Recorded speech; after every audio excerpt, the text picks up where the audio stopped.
આ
નવા નવા આવિષ્કાર એ આપણી શક્તિઓનો એક અંશ માત્ર છે.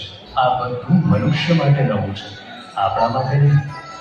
પણ પ્રભુ, આપની શક્તિઓનો સાચો ઉપયોગ થઈ રહ્યો છે કે નહીં એ જોવા તો જઈ શકાય ને.